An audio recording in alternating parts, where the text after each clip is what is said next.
Hello viewers, good morning. Myself I am K. Bhaskar, working as Assistant Professor in Department of Chemistry at SRR Government Arts and Science College, Karimnagar. In this video presentation, I am going to discuss about the properties of carboxylic acids. You already know in our last video presentation, we have covered certain properties of carboxylic acids, right? We have covered the properties of carboxylic acids in which the reactions involving the hydrogen atom of the carboxylic acid, hydroxy part of the carboxylic acid, carbonyl part of the carboxylic acid, as well we have also covered the alkyl part of the carboxylic acids and reactions involving the ring of the aromatic carboxylic acids, right? Now in this video presentation we are going to learn about the properties of carboxylic acids, especially important named reactions involving carboxylic acids. That means we are going to cover the special properties, important named reactions of the carboxylic acids, right? You know, carboxylic acids are nothing but these are the organic compounds having at least one carboxylic acid functional group in them are called as carboxylic acids. You can see here the structure of carboxylic acids, right?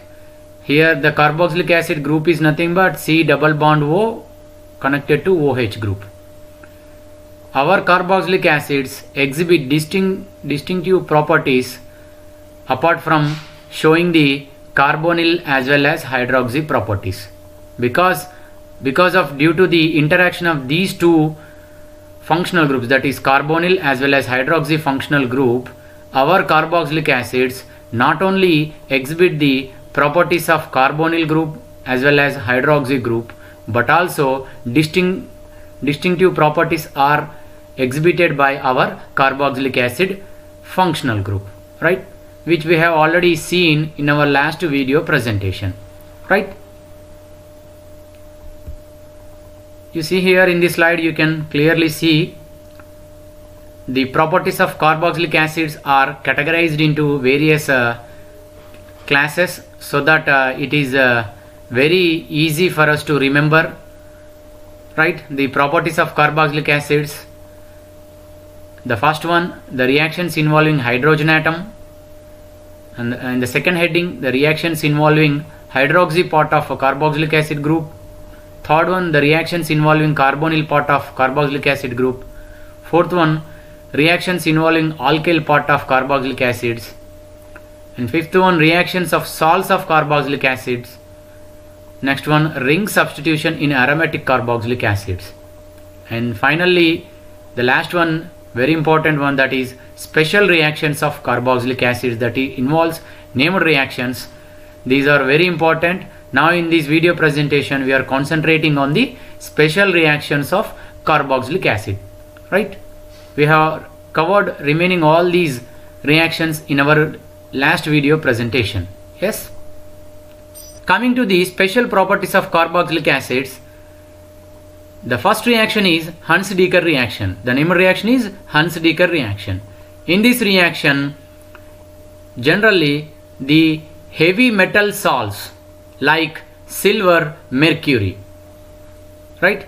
Heavy metal salts of carboxylic acids in presence of bromine under heating condition, we will get alkyl halides as the product. If you look at the reaction, in the second line you can see here the silver salts of carboxylic acids upon heating in presence of bromine. Here the solvent taken is carbon tetrachloride. We will get the alkyl bromide as the product. Here the side products are carbon dioxide and silver bromide. Here we will get these heavy metal salts of carboxylic acids by reacting with silver oxide, right? You see here the carboxylic acid upon reaction with silver oxide, we will get this heavy metal salts of carboxylic acids. So in our Huns-Dekker reaction, here what happens? We will get the alkyl halide as the product having one carbon less than that of the initially taken carboxylic acid. If you see here in our reactant, is a silver salt of carboxylic acid which is converted to alkyl bromide. Here there is a loss of one carbon atom, right? And if you look at this reaction, if you observe carefully, here the carbon dioxide has been lost during the reaction, and our bromine will take the position of the carbon dioxide, right? So here carbon dioxide has been lost and our bromine will take the position. So this reaction is called as decomposition reaction or degradation reaction or decarboxylation reaction, because in this the carbon dioxide has been lost. Such type of reactions are called as decarboxylation reaction or degradation reaction. So here in Hansen-Decker reaction, the silver salt of carboxylic acid upon degradation loses carbon dioxide to give alkyl bromide having one carbon atom less, right? If you look at the mechanism of the Hansen-Decker reaction, you see in the first step the silver salt of carboxylic acid will react with the bromine to give this bromide of carboxylate bromide, right? This will, in the second reaction, it will undergo homolysis. Homolysis means the single electron transfer. That means here the bonded electrons are equally shared among the two atoms of the bond, right? Here we will, during the homolysis, we will get the free radicals. Here we will get the bromine radical as well as carboxylate radical in the second step.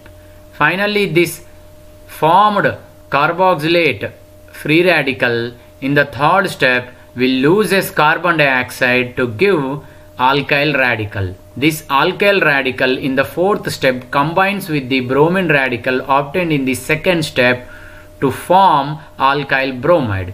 So this is what the mechanism of the Hansen-Decker reaction. It involves free radical mechanism in which the alkyl radical combines with the bromine radical to form alkyl bromide as the product. This is what about the mechanism of the Hansen-Decker reaction. Coming to the second special reaction of the carboxylic acid, that is Arndt-Astert synthesis.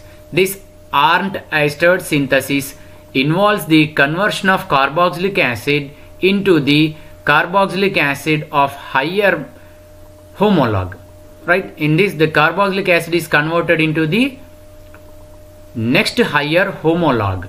That means in this the chain is lengthened by one carbon, right? If you look at the reaction, here the product having one more carbon than the reactant carboxylic acid, right?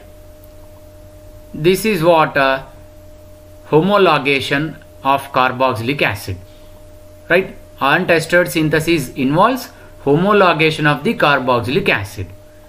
The carboxylic acid is converted into its next higher homologue, in which the length of the carboxylic acid is increased by one more carbon, right?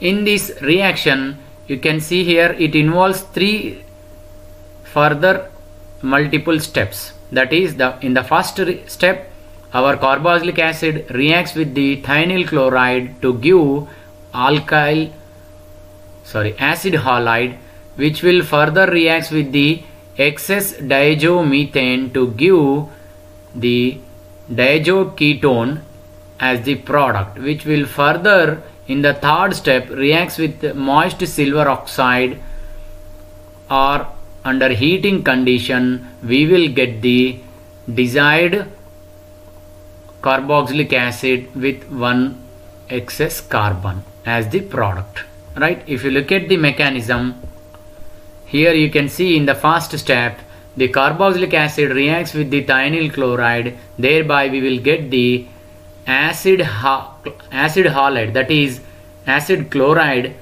Here the sulfur dioxide and hydrochloric acid are the side products. This formed acid chloride in the second step reacts with the diazomethane to give this diazoketone as the product, right? This diazomethane obtained in the second step will further undergoes reaction with the moist silver to give the acyl carbene. You can see in the third step the acyl group is connected to carbene. This is called acyl carbene. This is called acyl carbene. If you look at the formation of acyl carbene, right, this diazoketone in presence of moist silver oxide, here the silver oxide is the catalyst, right? In presence of moist silver oxide, it will loses nitrogen. This is a easy leaving group. The nitrogen loses to give acyl carbene as the intermediate. Here in this reaction, here in our ant ester synthesis reaction, this acyl carbene is the very important intermediate. If you look at this acyl carbene intermediate, we can prove the presence of formation of this acyl carbene during this reaction. There are certain evidences for the formation of this acyl carbene during the reaction. When we react this acyl carbene during the reaction with the double bonds, this carbene will undergo addition with the double bond to give the cyclopropyl as the product, substituted cyclopropyl as the product. So in this way, there are evidences for the formation of acyl carbene during the reaction. This formed acyl carbene will further involve in the Wolff rearrangement to give ketene as the product. If you look at this, here in this rearrangement, our alkyl group attached to the carbonyl carbon is shifted to the carbene carbon. Here if you look at the positions, here alkyl group is shifted from first position to the adjacent position, that is 1-2 shift. Here the alkyl group is shifted from first position to the second position. This is called 1-2 shift. This 1-2 shift is also called as Whitmore shift, right? This is what the Wolff rearrangement, that is the transfer of alkyl group from carbonyl carbon to the carbene carbon to give ketene as the product is called Wolff rearrangement, right? If you look at the ketene, here this compound is having two functional groups, that is keto functional group as well as double bond in it, that is ene. The combination of keto and double bond together will give the name as ketene. So this Wolff rearrangement is nothing but the rearrangement of alkyl group from one position to the other position, that is the conversion of acyl carbene to the ketene is called Wolff rearrangement. If you look at the types of rearrangements in organic chemistry, generally any group or an atom which transfer or shift from one position to another position in a molecule is called molecular rearrangement. And here see, here the group migrated here in this reaction is Z, right? This Z atom or the group, whatever it may be, has been shifted from A position to the B position within a molecule. Such type of reactions are called as molecular rearrangements. Here in this, the group migrated is Z. Here this Z is called as migrating group, whereas the place at which the group has been transferred is called migration origin, and the place at which the group shifted is called as migration terminus. Migration origin is A and migration terminus B, right? Here the Z is called as migrating group. Generally, based on the nature of the migrating group, the molecular rearrangements are classified into various types. if the migrating group transfers along with the bonded electrons, that means if it transfers as a nucleophile, then such type of molecular rearrangements are called as nucleophilic rearrangement reactions. Such type of reactions are called as nucleophilic or aneanotropy, right? Aneanotropy or nucleophilic migration rearrangements. And if the migrating group transfers in the form of an electrophile, then such type of molecular rearrangements are called as cationotropy or electrophile migration rearrangements, electrophile molecular rearrangements. In certain reactions, the migrating group transfers or shifts in the form of a free radical. Such type of molecular rearrangements are called as free radical molecular rearrangements. Of course, there are certain molecular rearrangements which takes place simultaneously. That means the shifting takes place in a single step. Such type of molecular rearrangements are called as concerted molecular rearrangements. If our reactant is aromatic in nature, if the migrating group transfers from one position of the aromatic ring to the other position of the same aromatic ring carbon, then such type of molecular rearrangements are called as aromatic molecular rearrangements. So in this way, based on the nature of the migrating group, our molecular rearrangements are classified into 5 types. Aneanotropy, in which migrating group transfer as a nucleophile; cationotropy, in which the migrating group transfers as electrophile; free radical molecular rearrangements, in which migrating group transfers as a free radical, and as well as concerted molecular rearrangements. This takes place in single step. The last one is aromatic molecular rearrangements. So if you look at these molecular molecular rearrangement, the migrating group has been transferred from the first position to the second position, right? Based on the position to which our migrating group transferred, the molecular rearrangements are classified into various types. 1-2 shift involves the transfer of group from one position to the second position. 1-3 shift means the migrating group transfers from first position to the third position within the molecule. That is called 1-3 shift. 1-4 shift means the migrating group transfers from first position to the third position in the same molecule. That is called 1-3 shift. So if you look at the majority of the molecular rearrangements in organic chemistry, most of the molecular rearrangements are 1-2 shift, will come under 1-2 shift. Such type of molecular rearrangements are called as Whitmore shift, right? This is what about the molecular rearrangements in organic chemistry, right? Coming to the evidences for the formation of a ketene. If you look at this in the previous slide, we have seen that the acyl carbene has been converted into ketene. That is called Wolff rearrangement. Yes, this Wolff rearrangement gives the ketene as the product. And if you look at the evidences, there are evidences for the formation of ketene during this reaction. That is, you can see here the ketene having double bond will undergo cycloaddition with the other double bond, that is imine. This is the imine of the keto, right? This imine will undergo cycloaddition reaction to give this cyclic adduct as the product. So based on the formation of this product, we can say that there is a formation of ketene during our reaction, right? Of course, based on the stabilities, we can also isolate the formed ketene during the reaction, right? If our ketene is a stable ketene, we can also isolate them in between the reaction. Otherwise, we can also see the derivatives of this ketene, like the ketene can be undergo cycloaddition with the imine to give this cycloaddition product, right? This is a 2pi cycloaddition reaction. This is a concerted reaction which involves the cyclic transition state. In these two partners, the first partner is having one double bond, that is 2 pi electrons are involved.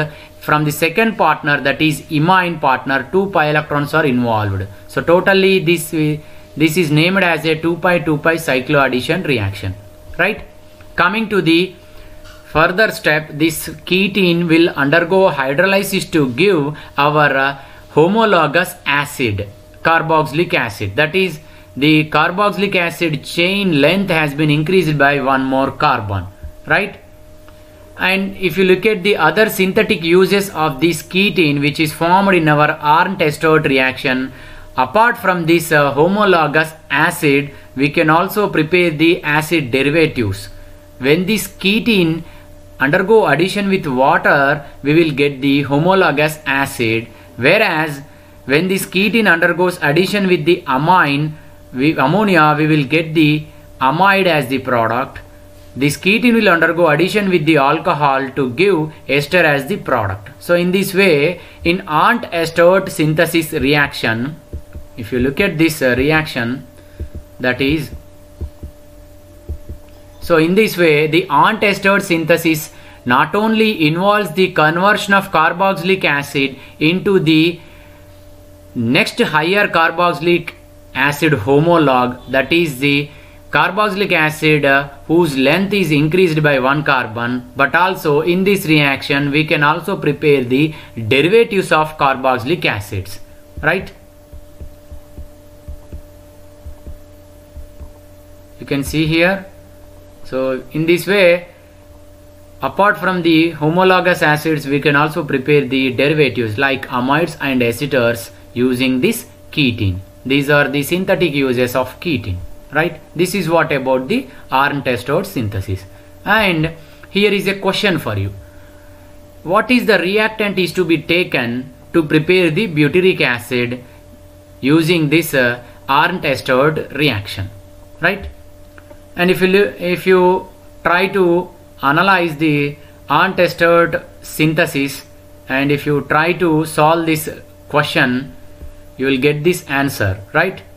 The answer is, we are going to prepare the butyric acid in Arndt-Estode synthesis. Yes, if you look at the structure of the butyric acid is nothing but, it is the common name which we will get from the butter.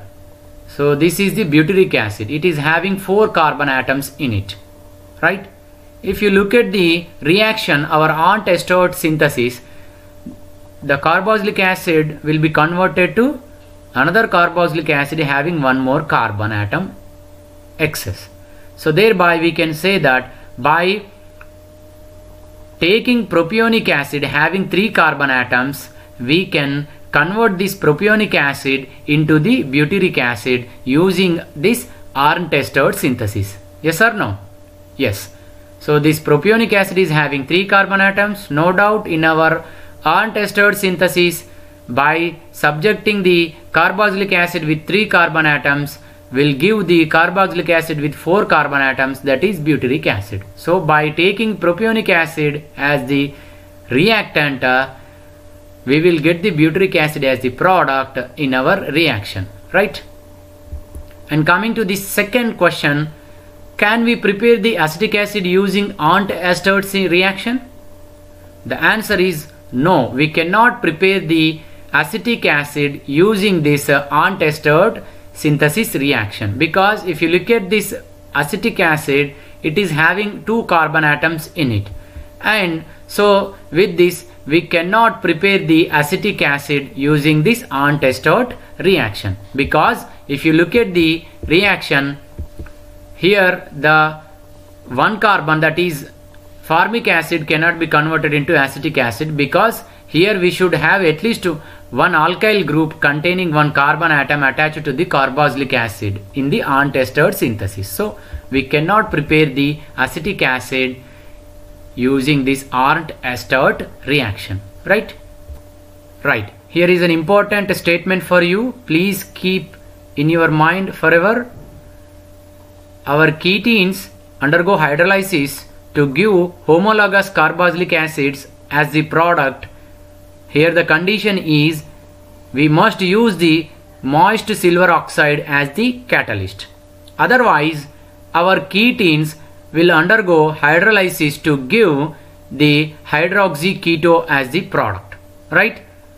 So for that we must use moist silver oxide as the catalyst in order to get the homologous carboxylic acids in Arndt ester synthesis, right? This is what about the Arndt ester synthesis. Coming to the third reaction, special reaction of carboxylic acid is SMID reaction. The SMID reaction involves the conversion of carboxylic acid into amine, right? In this, the carboxylic acid is treated with the hydrozoic acid in presence of acid medium to give primary amine as the product. Here it involves the rearrangement, which we will see in the coming mechanism in the next slides, right? So this SMID reaction is nothing but the conversion of carboxylic acid into primary amine in the presence of acid medium, right? If you look at the mechanism, in the first step, our carboxylic acid undergo proteination in presence of acid medium to give the acyl cation, which you can see in the slide. In the first step we will get the acyl cation. This formed acyl cation will undergo reaction with the hydrozoic acid. If you look at the structure of this hydrozoic acid, that is N3H, here you can see here N minus is attached to N triple bond N having positive charge, on other side it is having hydrogen atom. So this N minus on the hydrozoic acid will undergo addition with the acyl cation to give the product. So this product further in the third step loses nitrogen, because here nitrogen is an easy leaving group, to give this acyl connected to nitrogen having positive charge, which will further loses H plus ion to form acyl nitrene, right? So this is the very important intermediate which we should keep in our mind regarding this SMID reaction. Acyl nitrene is the intermediate which is formed during the SMID reaction. This acyl nitrene further, if you look at the formation of acyl nitrene, just we have seen in the previous slide that this formed product in the second step will loses nitrogen followed by H plus ion to give acyl nitrene. This reaction takes place in two steps. Of course, sometimes this may also takes place in a concerted manner. That means directly in a single step both the nitrogen as well as H plus ion will be lost to form acyl nitrene, right? This acyl nitrene formation may takes place in single step or in two steps. If it takes place in single step, then it is called as concerted mechanism. If it takes place in two steps, then it is called as two-step mechanism, right? This formed acyl nitrene will further undergo rearrangement to give alkyl isocyanate. This involves the transfer of the alkyl group attached to the carbon of the carbonyl group to the nitrogen side to give the alkyl isocyanate as the product. This rearrangement is called SMID rearrangement. SMID rearrangement involves the conversion of acyl nitrene to the alkyl isocyanate. And there are similar to that of ketene in the Arndt ester synthesis. Here there are evidences for the formation of alkyl isocyanate, which will undergo addition with the double bonds to give the cycloaddition products, right? This is what about the rearrangement involved in the SMID reaction.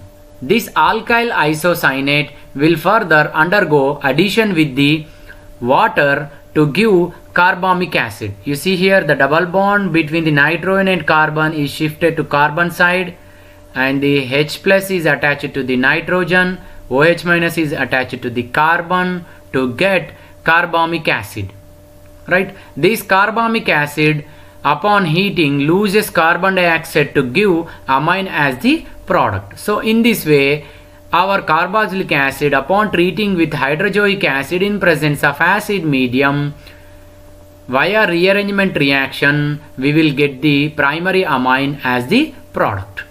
Of course, there are certain synthetic uses of these ketene. This ketene not only gives primary amine upon hydrolysis, but also undergo addition with ammonia to give urea as the product, that is substituted urea, N-alkyl urea as the product. Similarly, our ketene will undergo addition with alcohol to give urethane as the product. In this way, apart from the preparation of primary amines, our ketenes will also give substituted urea and urethanes, right? This is the synthetic use of the ketenes, right?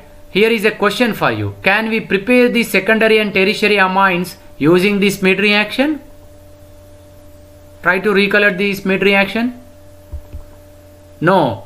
The answer is no. No, we cannot prepare the secondary and tertiary amines using Schmidt reaction, because if you look at the Schmidt reaction, our carboxylic acid will be converted into primary amine using Schmidt reaction. So thereby we can say that we cannot prepare secondary and tertiary amines using Schmidt reaction. Right? Now I think you are feeling comfort with the reactions which we have discussed during the video presentation, that is Hunsdiecker reaction, which involves the conversion of heavy metal salts of carboxylic acid to alkyl halide in presence of bromine, right? That is a free radical mechanism reaction. And the second one is Arndt-Stewart reaction, in which this reaction involves the conversion of carboxylic acid into the homologous carboxylic acid having one carbon more, right?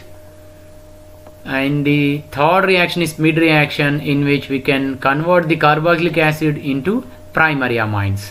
This is a acid medium reaction. Of course, we can also prepare the primary amines using three important reactions, that is Hoffman reaction, Lawson reaction, Curtius reaction, which we will discuss in the amines chapter, right? And coming to the doubts, if you have any doubts, please post your questions in the comment section.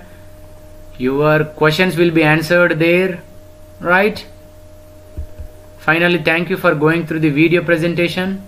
Here is a proverb for you: nurture the nature for the future. Thank you.